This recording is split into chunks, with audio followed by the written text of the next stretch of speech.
मित्रों नमस्कार। मैं पंडित लाल बहादुर शुक्ला ज्योतिष केंद्र यूट्यूब चैनल के माध्यम से आप सभी मित्रों का हार्दिक स्वागत करता हूं। मित्रों, आज के हमारे शुक्ला ज्योतिष केंद्र यूट्यूब चैनल के ज्योतिष का विषय है घर बैठे सुने आप श्री महालक्ष्मी व्रत कथा।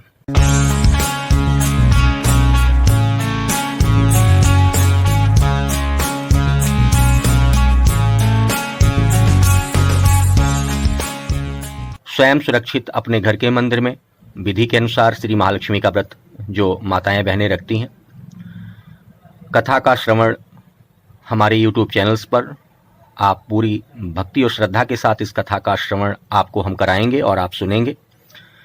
कैसे, क्या विधि से और क्या चीज़ लेकर के इस कथा का श्रवण करना चाहिए, मैं आपको बताने जा रहा हूं। इसके लिए आप एक घी की जोत जला लें, थोड़ी सी दुर्बा जिसको घास बोलते हैं, जो कि आपको हमारे YouTube चैनल्स के फोटो के माध्यम से दिखाई देगा। थोड़ा सा मिष्ठान, गुड़ भी ले सकते हैं, मुनक्का ले सकते हैं, सौंगी ले सकते हैं, मिश्री भी ले सकते हैं, और जो कि मुख्य चीज़ है चने, रात को भिगोए हुए चने थोड़े से रख लीजिए, मौली रख लीजिए साथ में, और जो पीला धागा श्री महालक्ष्मी व्रत की कथा के लिए बांधा जाता है इसको आमंत्रित करके ये अवश्य रखें, क्योंकि यही धागा अपने बच्चों को इसका आमंत्रित करके श्री महालक्ष्मी व्रत कथा सुनने के बाद दुर्बा से और मिट्टी से आमंत्रित करके लगाकर, और इसी धागे को सुरक्षा के लिए, रक्षा के लिए बच्चों को बांधा जाता है, बेटियों को और बेटों को। ये पीला धागा 8 धागे और 16 गांठों वाला होता है। महालक्ष्मी नमः मंत्र का नाम लेकर उच्चारण करके एक एक गांठ लगाई जाती है, और महालक्ष्मी के अनुष्ठान के द्वारा, मंत्र के द्वारा इसको आमंत्रित करके ये आप धागा आप धार्मिक स्थान में वहाँ के पुरोहित जी से प्राप्त कर सकते हैं या स्वयं भी बना सकते हैं। अब माताएं और बहनें जो कथा सुनना चाहती हैं, सुन रही हैं, नीचे आसन बिछाएं और पूर्व दिशा की ओर मुख करके बैठ जाएं। हाथ में थोड़ा सा मिष्ठान जैसे चने ले लें, 5 या 7 दाने, थोड़ी सी दुर्बा ले लें और हाथ में लेकर के इस कथा का श्रवण करें। तो अब कथा प्रारंभ होने जा रही है, और एक विशेष चीज़ का ध्यान रखें, इस कथा का श्रवण करते समय सिंदूर, बिंदी का प्रयोग अवश्य करें। साथ में एक जल का पात्र, गड़बी लेकर के वहाँ पर पास रख दें। और अब हम आपको कथा का श्रवण कराने जा रहे हैं, तो आप कथा का श्रवण करें। बोलो बांके बिहारी लाल की जय, आसक्त भगवती महालक्ष्मी माता की जय। सभी रिद्धि सिद्धियों के साथ भगवती महालक्ष्मी माता आप सभी माताओं और बहनों पर, उनके पुत्रों पर, उनके परिवार पर, सभी पर कृपा बरसाएं। तो आइए अब कथा का श्रवण आपको कथा सुनाने जा रहे हैं। हमारे इसी भारत खंड देश में बहुत समय पहले एक मंगल सिंह नाम के प्रतापी राजा राज्य करते थे। उनके राज्य में किसी प्रकार की कोई कमी नहीं थी, अपनी प्रजा का पालन पुत्र के समान करते थे। उनकी 2 रानियां थी, एक का नाम था चील देवी और एक का नाम था चोल देवी। राजा ने अपनी दोनों रानियों को महल बनवाए हुए थे, उनको सभी सुख सुविधाएं प्रदान की हुई थी। लेकिन जो चोल देवी थी, अधिक रूपवान होने के वजह से राजा का प्रेम, स्नेह उससे कुछ ज़्यादा था। लेकिन जो चील देवी थी, अपने नियति से तथा अपने विचारों से उत्तम विचार की और उत्तम हृदय की थी। लेकिन चोल देवी को अपने रूप रंग का घमंड था। राजा मंगल सिंह जो थे, प्रतापी राजा थे, अपने सभी प्रजा का पालन पुत्र के समान करते थे। एक बार राजा मंगल सिंह शिकार खेलने के लिए जंगल जा रहे थे। तब उस समय शिकार खेलने के लिए गए, तो जब उस जंगल में शिकार खेलते खेलते उनको बहुत तेज प्यास लगी, और प्यास के लिए इधर उधर देखने लगे। उनके साथ सेना भी थी, लेकिन क्या था कि वो एक जंगली सुअर का शिकार करने के या खेटक करने के चक्कर में उसके पीछे भागे। उनकी सेना उनसे दूर रह गई। तब उन्होंने एक शब्द भेदी बाण छोड़ करके और उस सुअर को मार दिया। सुअर ने मरते ही कहा, महाराज आपकी जय हो, आपकी जय हो, आपकी जय हो। और एक डरावने शरीर को डरावने सुअर का शरीर छोड़ करके और एक दिव्य माया गंधर्व बन करके उसमें से एक आत्मा स्वरूप निकल करके प्रकट हुई। तब राजा मंगल सिंह ने कहा कि तुम कौन हो? तुम्हारा इतना भयानक सुअर का स्वरूप, ये कैसे तुम इस स्वरूप से ऐसे गंधर्व इतने सौंदर्यशाली हो गए? उसने कहा, महाराज, गंधर्व ने कहा, महाराज सुनिए, मैं आपको अपनी कथा सुनाता हूँ। मैं एक गंधर्व था, नाच विद्या गायन से ब्रह्मलोक में ब्रह्मा जी को प्रसन्न रखता था, लेकिन मेरा किसी अप्सरा में प्रेम में आसक्ति होने की वजह से एक समय गाते गाते मेरी ताल बिगड़ गई। तब वहां पर बैठे ब्रह्मा जी ने मेरे को श्राप दे दिया, जा तू मेरी सेवा से विमुख हुआ है, इसलिए पृथ्वी लोक पर जाकर के जंगली सुअर बन जा। तब मैंने उनके पैर पकड़ लिए और बोला, महाराज मुझको क्षमा करो, मेरे इस जरा से गलती का इतना बड़ा आपने दंड दे दिया।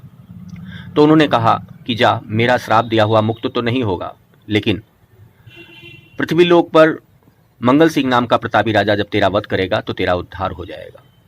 तो महाराज मैं आज इस श्राप से मुक्त हो गया, मैं आपके ऊपर प्रसन्न हूं। मैं आपको, क्योंकि आपके पास धन बल यश कीर्ति सब कुछ है, मैं कुछ तो नहीं दे सकता, लेकिन आपको स्वर्गलोक में होने वाले महालक्ष्मी के व्रत की कथा के बारे में और उसकी विधि के बारे में बताता हूं, जिसको करने से आपको जीवन में संपूर्ण वैभव और पूरे भारत देश पर आप चक्रवर्ती राजा होंगे और आपका ऐश्वर्य और बढ़ेगा। इसको व्रत को करने से जीवन में सुख समृद्धि तथा किसी सभी प्रकार की मनोकामना पूर्ण होती है, पुत्र संबंधी संतान सुख की प्राप्ति होती है, क्योंकि राजा मंगल सिंह के भी उस समय पुत्र नहीं था। तब उस गंधर्व ने संपूर्ण विधि बताई कि ये महालक्ष्मी का व्रत जो है अशु मास के भाद्र मास से शुरू होकर के अश्विनी मास तक, अष्टमी तक, इस व्रत को पूरी श्रद्धा अनुसार रख करके आसक्त भगवती महालक्ष्मी का पूजन करते हुए 8 धागे और 16 गांठों वाला धागा पहनकर दुर्बा तथा चने इत्यादि से पूजन करके अगर महालक्ष्मी का पूजन किया जाता है तो महालक्ष्मी माता संपूर्ण सुख प्रदान करती है। संपूर्ण विधि और संपूर्ण पूजन कथा का वृतांत बता करके गंधर्व अदृश्य होकर के अपने लोक चले गए। और राजा मंगल सिंह भटकते भटकते जब देखा प्यास से पीड़ित थे, तो तभी उनके पास एक बटुक आया, अर्थात छोटा सा ब्राह्मण का स्वरूप बना करके एक बटुक आया और बोला, महाराज आप इस जंगल में क्यों भटक रहे हैं, क्योंकि सेना तो उनसे दूर हो चुकी थी। तब राजा मंगल सिंह ने कहा कि अगर मेरी कुछ सेवा ही करना चाहते हो तो मेरे लिए जल का प्रबंध करो। तब वो बटुक जो था वहां पर राजा के घोड़े पर बैठ कर गया और दूर दूर तक देखा, जल कहीं नहीं दिखाई दिया। तो राजा वो बटुक जो था घोड़े की पीठ पे खड़े होकर देखा, तभी उसका घोड़ा जो था कीचड़ में फंस गया। किसी तरीके से कीचड़ से निकल करके उस बटुक वहां देखा कि कुछ, घोड़े की पीठ पर खड़े होकर देखा तो कुछ स्त्रियां वहां पर उस जंगल में उस घोर जंगल में कुछ पूजन इत्यादि कर रही थी। वो बटुक उनके पास गया और पूछा कि इस घनघोर जंगल में आप कैसे स्त्रियां, यहाँ तो मानव का विचरण नहीं होता, आप कैसे? बोली, हम गंधर्व स्त्रियां हैं, श्री आसक्त भगवती महालक्ष्मी माता, श्री महालक्ष्मी माता के इस व्रत कथा का हम पूजन और श्रवण कर रहे हैं। बटुक ने वहाँ संपूर्ण विधि देखी, पूजन किया और वो वहाँ से एक धागा मिला उन गंधर्व स्त्रियों के द्वारा। वो धागा अपने पास रख लिया और कमल के पत्ते पर जल ला करके वहाँ से सरोवर से राजा को जल पिलाया। राजा प्यास से पीड़ित थे, प्यास से तृप्ति मिली। उस बटुक ने उस कथा के और वृत्तांत के बारे में बताया। राजा ने भी सोचा कि आज शायद महालक्ष्मी माता की मेरे ऊपर कृपा है, तभी एक गंधर्व मुक्त होकर के गया। और ये कथा भी सुनी। वो धागा उस बटुक ने सोचा कि महाराज के बाजू में बांध दूं, महाराज कल्याणकारी हैं, संसार का कल्याण करेंगे, इनकी यश कीर्ति बढ़ेगी, और उनकी बाजू में वो धागा बांध दिया।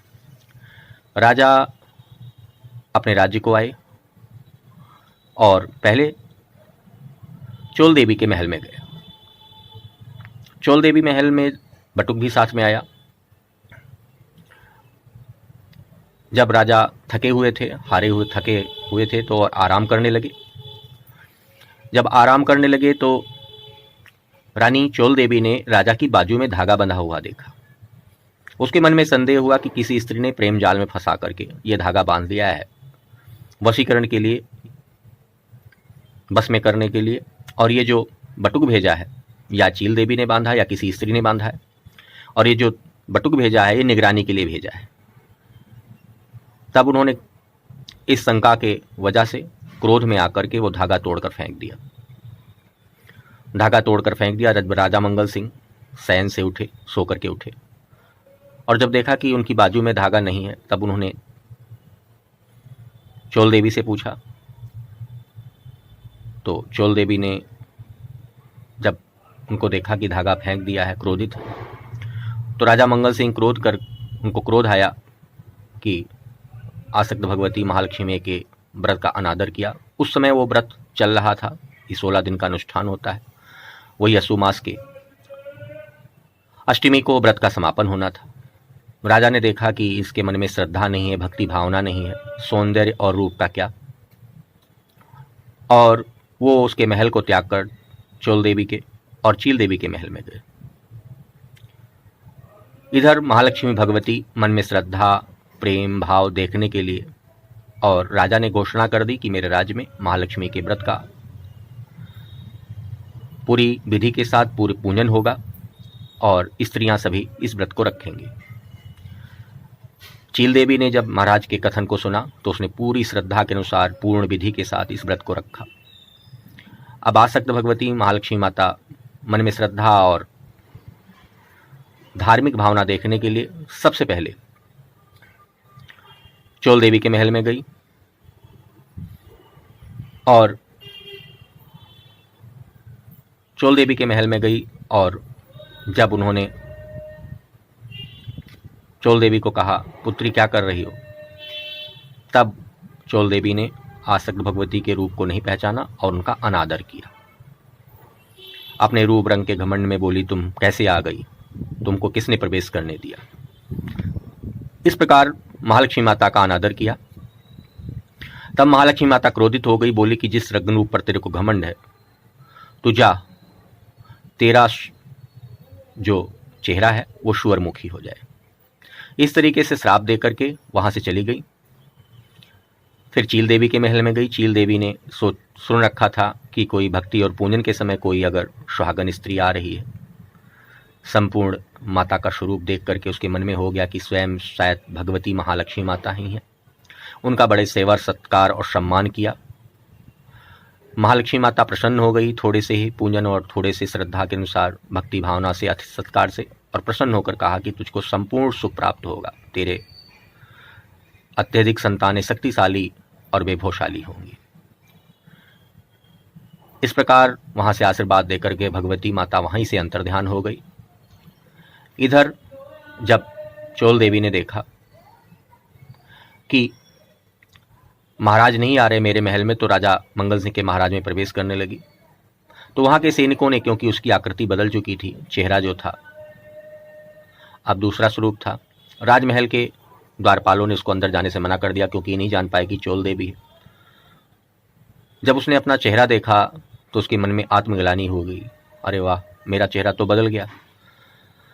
और वहीं से महल को त्याग करके जाकर सोचने लगी कि मैं अपने जीवन लीला को समाप्त कर लूं। जंगल की ओर गई, और जब अपनी जाकर के जल में कूदने का प्रयास करने लगी, तभी वहां पर वन में निवास करने वाले महात्मा जी ने, ऋषि जी ने उसको कहा, बेटी, अपने जीवन लीला को समाप्त करने से अच्छा है कि अपने पापों का प्रायश्चित करो और फिर से अपने जीवन को सुख में बनाओ। उन्होंने अपने अदृश्य बल से जान लिया कि किस कोप के प्रभाव से और किस श्राप से इसकी ऐसी दशा हुई है। तब उन्होंने कहा कि तुम आसक्त भगवती महामाया का फिर से चिंतन करो। भगवती महामाया बड़ी दयालु हैं और बड़ी कृपा करेंगी। तब इधर राजा मंगल सिंह अपनी स्त्री के बारे में सब कुछ भूल चुके थे भगवती की कृपा से, क्योंकि बिछोह था। उन्होंने उसको ढूंढने का भी प्रयास नहीं किया। इधर चोल देवी ने महात्मा जी के कहने से, ऋषि जी के कहने से फिर से व्रत का अनुष्ठान किया। पूर्ण श्रद्धा और पूर्ण भक्ति भावना से आसक्त भगवती का चिंतन करते हुए पूजन किया और क्षमा की मांगी। हे भगवती, मेरे अपराध को क्षमा कर दो। मैं तो एक मनुष्य हूँ, मेरे मन में बहुत सी भावनाएं पाप हैं। आप तो भगवती माता हैं, मेरी माँ है, मेरे पापों को क्षमा करिए। भगवती महामाया उसके दीन भावना और उसकी श्रद्धा से प्रसन्न हो गई और उसको फिर से आशीर्वाद दिया। कुछ समय के पश्चात राजा मंगल सिंह को रात को स्वप्न आया कि तू अपनी स्त्री को भूल बैठा है, अपनी स्त्री को ले आने तेरा धन राज सब नष्ट हो जाएगा, इस तरीके से। लेकिन राजा मंगल सिंह को बड़े विचलित हुए। फिर से भगवती ने प्रेरणा दिया और शिकार खेलने के लिए जब वो जंगल में गए और जंगल में शिकार खेलने के लिए गए, आश्रम में देखा कि एक स्त्री, दिव्य स्त्री, पूजन इत्यादि कर रही है। तब उन्होंने ऋषि महात्मा से पूछा, महाराज ये इतनी दिव्य स्त्री कौन है? क्योंकि राजा मंगल सिंह प्रभाव की वजह से अपनी स्त्री के, क्योंकि पहले से ज़्यादा दिव्य स्वरूप भगवती ने उसको प्रदान कर दिया था स्वरमुखी से दूर करके। तब राजा मंगल सिंह ने कहा कौन है? तब वो कहा, महाराज ये आपकी ही धर्म पत्नी है, आप इसको फिर से अपनाइए, क्योंकि स्त्री का त्याग करने से धर्म की हानि होती है। तब राजा मंगल सिंह ने महात्मा जी के कहने से फिर से अपनी स्त्री को अपने राज्य में ले आए, चोल देवी को, और अब चोल देवी चील देवी से स्नेह करने लगी और दोनों उनकी धर्मपत्नियां महालक्ष्मी के व्रत और उनका पूजन करते हुए और कई पुत्र संतान हुए और संपूर्ण सुख वैभव का आनंद लेते हुए और राजा मंगल सिंह चक्रवर्ती सम्राट हुए और भगवती की कृपा से उन्होंने कई वर्षों तक सुखी जीवन व्यतीत करते हुए संपूर्ण धन सुख आदि का प्राप्त करते हुए भारत देश पे राज किया। जैसे आसक्त भगवती महालक्ष्मी माता ने राजा मंगल सिंह, उनके परिवार, उनके सेना पर, उनके राज्य पर कृपा करी, वैसे आप सभी माताओं और बहनों के ऊपर कृपा करें। बोलो महालक्ष्मी माता की जय।